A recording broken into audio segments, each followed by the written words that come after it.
Alhamdulillah, tuan-tuan dan puan-puan, dapat bersama-sama kita habiskan bacaan 200 kali salawat ke atas Nabi Muhammad sallallahu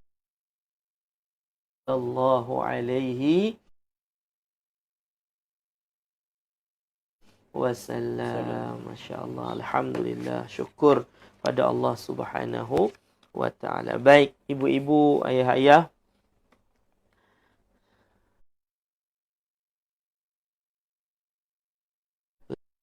len merah. Stop dulu. Terus malam ni.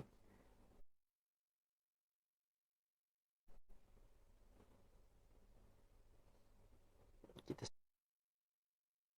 stop dulu sekejap. Bercakap pun tak ada orang dengar. Okey, baik. Alhamdulillah. Mohon maaf tuan-puan. Len memang di sini dah teruk dah juga. Tapi tak apa, tak ada masalah. Kita teruskan saja program kita. Alhamdulillah, syukur pada Allah Subhanahu wa taala dapat bersama-sama kita selesaikan 200 kali bacaan salawat hari Jumaat dan salawat hari Sabtu. Penuh rahmat dalam rumah-rumah kita, dalam tempat-tempat tinggal kita. Bayangkan tuan-puan, ada satu salawat akan dibalas dengan 10 rahmat daripada Allah.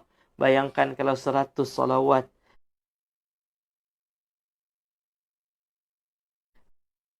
ada 1000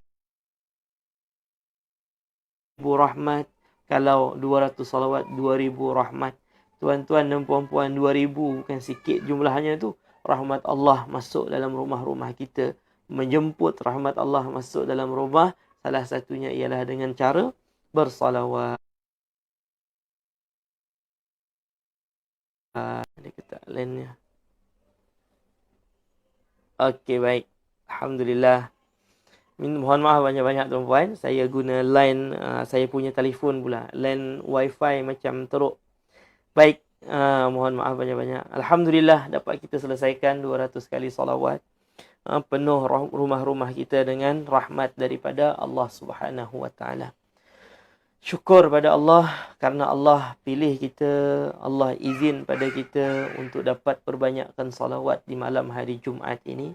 Dapat mengamalkan satu sunnah di antara sunnah-sunnah baginda Nabi sallallahu alaihi wasallam, dan insya-Allah pada malam hari ini kita nak teruskan lagi lepas baca Al-Kahfi, kemudian kita baca salawat ke atas Nabi, kita teruskan lagi dengan sedikit pengisian tentang apa tuan-puan?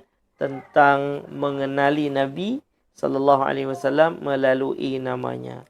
Tengok dalam belakang, pada belakang kitab Salawat Al-Asma'us Saniyah ni, ulama mengatakan tidak akan sempurna pengenalan seseorang kepada Nabi. Dia tidak dikira sebagai orang yang betul-betul kenal dengan Nabi, melainkan dia mengetahui 6 perkara.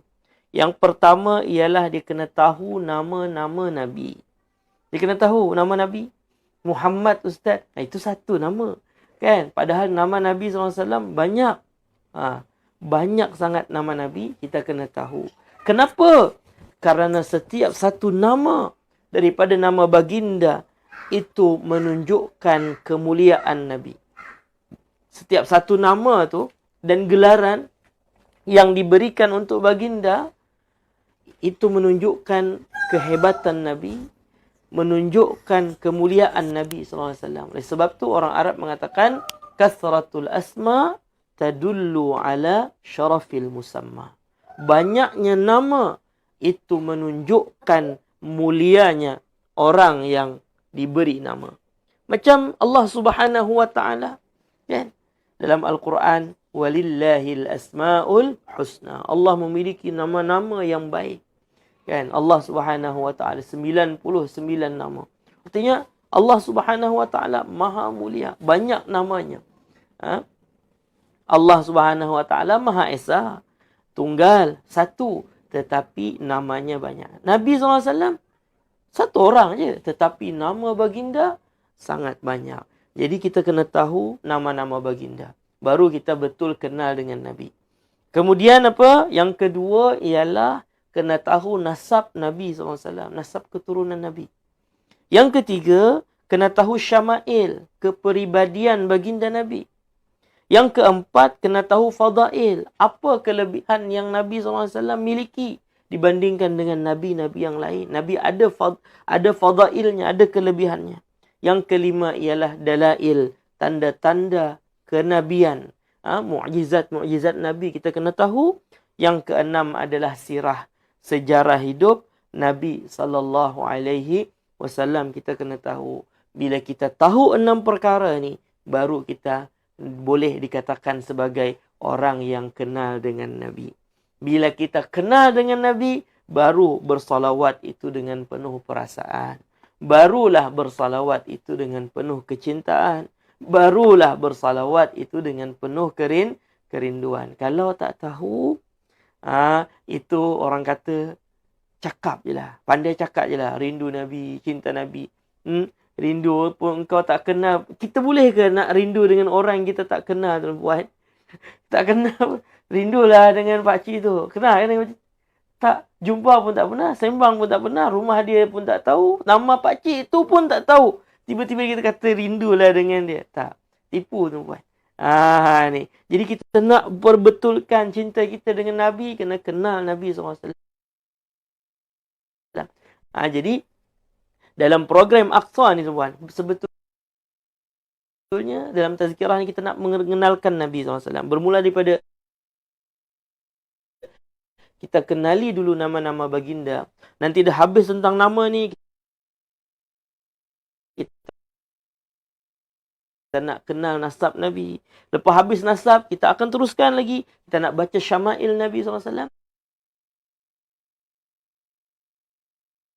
Panjang umur, kita akan habiskan 6 perkara ni.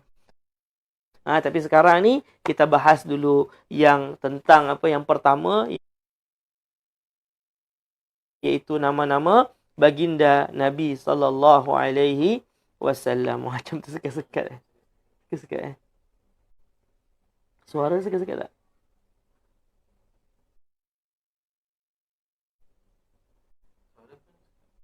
Suara tersekat juga.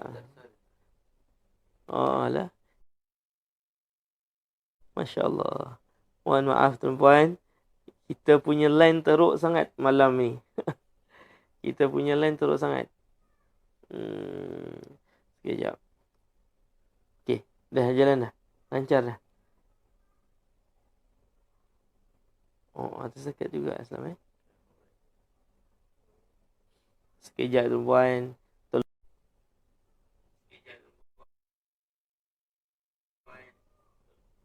Bismillah. Bismillah.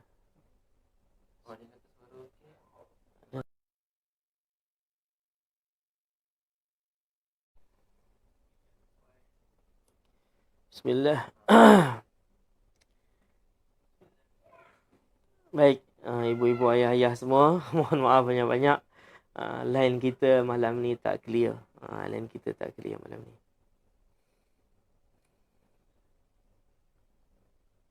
Baik, tak apa, kita teruskan sedikit tazkirah lagi, tuan-puan, pada malam hari ini, insya-Allah. Jadi, kita nak bersalawat betul-betul dengan penuh kerinduan, dengan penuh kecintaan. Kita mesti tahu, mesti kenal dengan siapa orang yang kita bersalawat ke atasnya ni. Iaitulah baginda Nabi Muhammad SAW. Jadi pada malam hari ini, kita nak kenal lagi satu nama Nabi SAW. Ni nama yang ketiga. Daripada 35 nama yang diterangkan pada malam hari ini, InsyaAllah, iaitulah nama Nabi Abdullah, tuan-puan. Ni Nabi SAW salah satu nama yang Allah berikan kepada Nabi, yang Allah sebut dalam Al-Quran Nabi dengan nama itu, ialah nama Nabi SAW Abdullah. Abdullah tu nama ayah Nabi, Ustaz. Ya, ayah Nabi nama Abdullah juga. Tapi dalam Al-Quran, Allah sebut Nabi SAW dengan nama Abdullah. Bukan di satu ayat sahaja. Ada beberapa ayat, tuan-puan, Allah menyebutkan nama Nabi SAW dengan nama Abdullah. Allah sebut Nabi, Allah sebut baginda dengan nama Abdullah. Salah satunya yang saya tulis dalam kitab ini,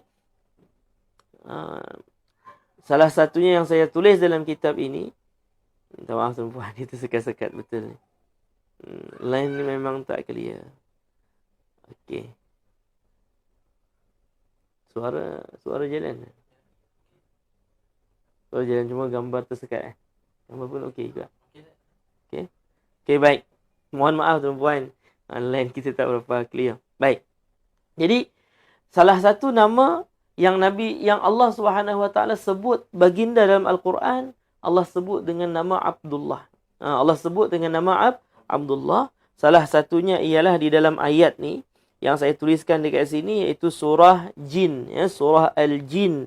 Allah Subhanahu Wa Taala berfirman, A'udzubillahi minasyaitonirrajim. Dalam surah Jin ayat yang ke-19, Allah Subhanahu Wa Taala berfirman, وَأَنَّهُ لَمَّا قَامَ عَبْدُ اللَّهِ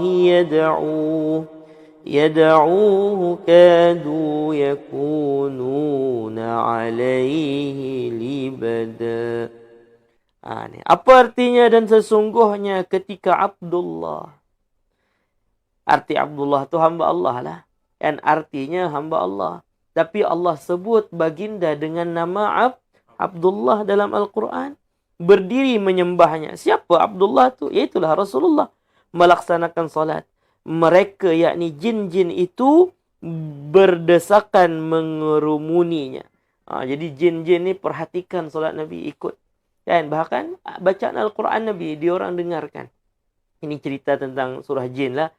Yang kita ceritakan, kita bukan nak cerita pasal jin pada malam hari ini, tuan-puan. Kita nak cerita bahawa Allah sebut Nabi dengan nama Abdullah.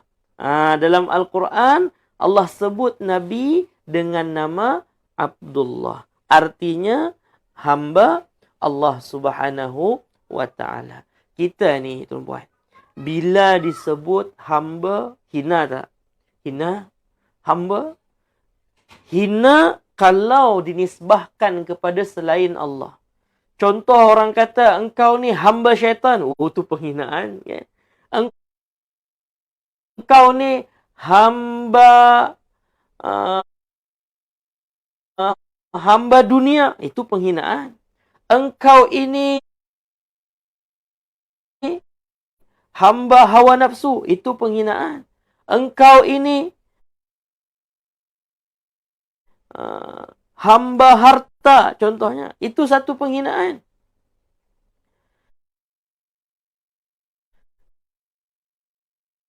Tetapi, ini tersekat lagi ni. Masya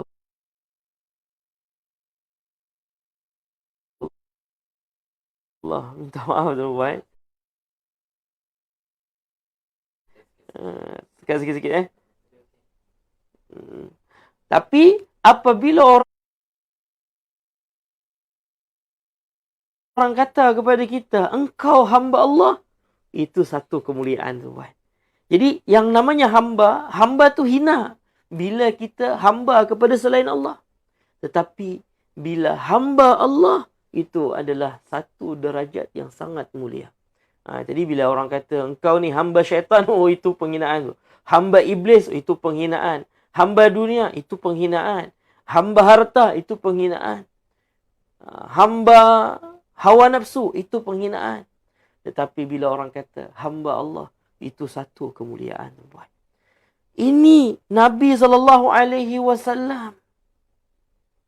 Nabi SAW Allah sebut dalam Al-Quran dengan sebutan hamba Allah.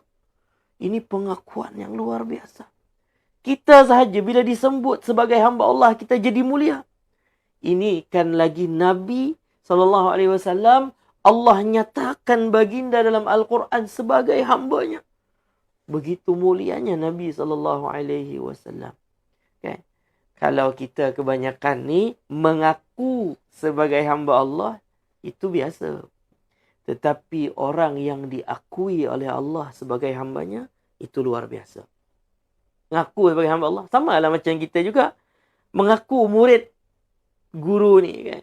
Saya murid Habib Umar. Contohnya kan. Saya murid Habib Ali. Contoh kan. Saya murid Syekh Fahmi.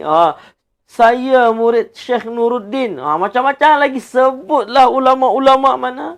Besar macam mana pun ulamanya. Kita yang mengaku. Saya murid ni, saya murid ni, saya murid ni. Mengakui diri sebagai murid. Biasalah. Semua orang boleh. Tetapi diakui sebagai murid ni luar biasa. Nabi SAW, kita semua ni mengaku hamba Allah. Tetapi baginda bukan setakat hamba Allah.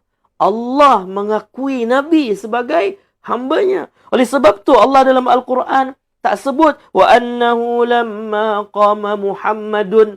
Tak. Tapi Allah sebut wa annahu lamma qama Abdullah. Allahu Akbar, indahnya perkataan. Di saat siapa? Berdiri hamba Allah.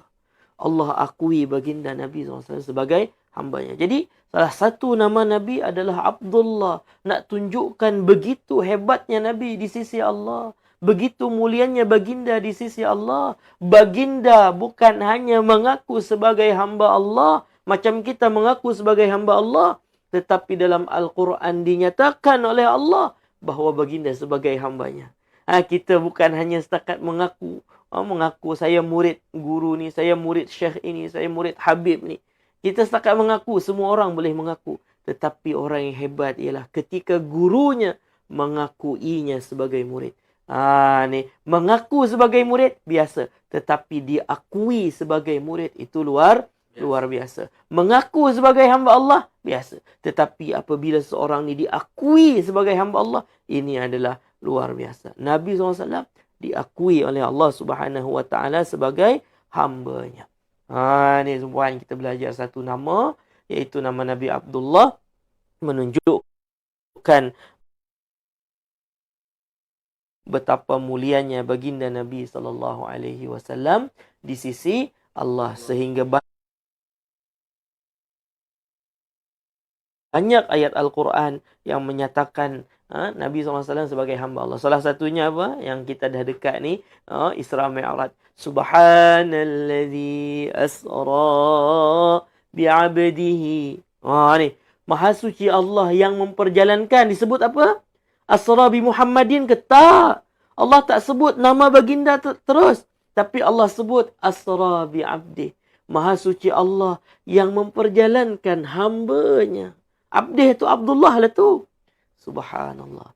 Ni menunjukkan Nabi SAW bukan setakat mengaku sebagai hamba Allah.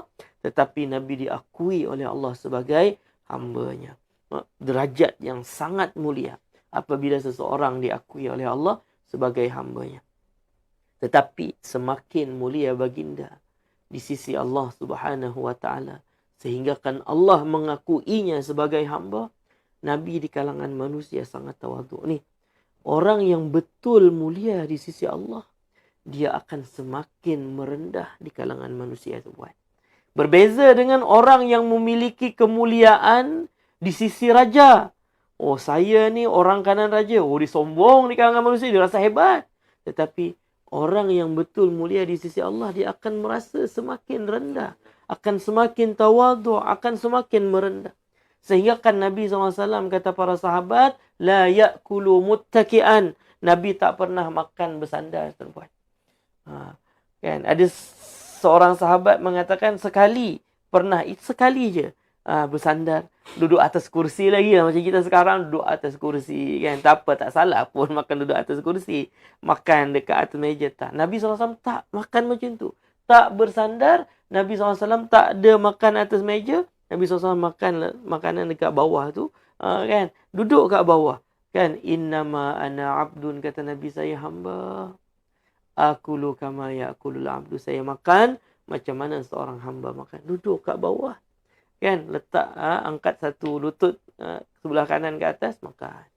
Sunnah Nabi SAW macam tu. Cara makan tu adalah cara makan hamba-hamba sahaya dulu. Ni orang yang tuan-tuan kepada hamba saya ni makan semua angkat kaki satu sambil bersandar. Makan anggur macam ni. Ni sofa-sofa Arab ni kan. Bersandar makan macam tu. Nabi tak Tak pernah makan macam tu Nabi SAW. Tak pernah makan gaya raja-raja sombong. Walhal begitu mulia baginda Nabi SAW. Jadi semakin mulia seorang ni, bila semakin mulia, orang yang betul-betul mulia di sisi Allah, memiliki derajat yang tinggi di sisi Allah, dia akan semakin merendah di kalangan manusia. Berbeza apabila seorang tadi memiliki derajat yang tinggi di sisi manusia. Contoh, dia jadi orang kanan raja, orang kepercayaan sultan. Oh, dia akan rasa hebat. Oh, saya ni orang kanan raja ni. Oh, kan dia akan merasa sangat mulia. Berbeza orang yang mulia, betul-betul mulia di sisi Allah, dia akan semakin tawaduk, semakin mulia akan semakin tawaduk, semakin mulia akan semakin merendah diri.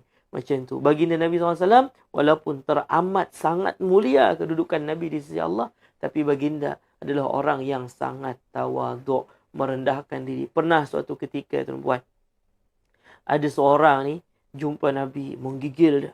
Jumpa Nabi menggigil, tuan-puan. Dia takut. Dia takut. Gerun. Orang sini cakap gerun. Orang Indonesia cakap gugup. Menggigil dia.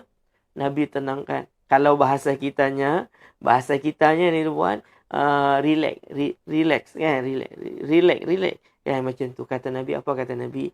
Kata Nabi, innama, hanya saja saya ibnu, seorang anak lelaki daripada seorang wanita yang makan qadid, daging kering. Minta maaf kalau salah sebut bahasa Arabnya tu, tolong betulkan. Tapi maksudnya daging kering.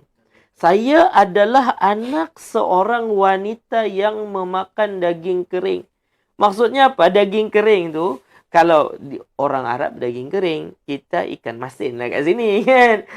Kata Nabi, jangan relax, jangan takut.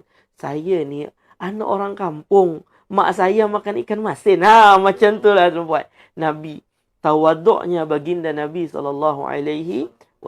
Ni hebatnya akhlak Nabi. Mulia sangat.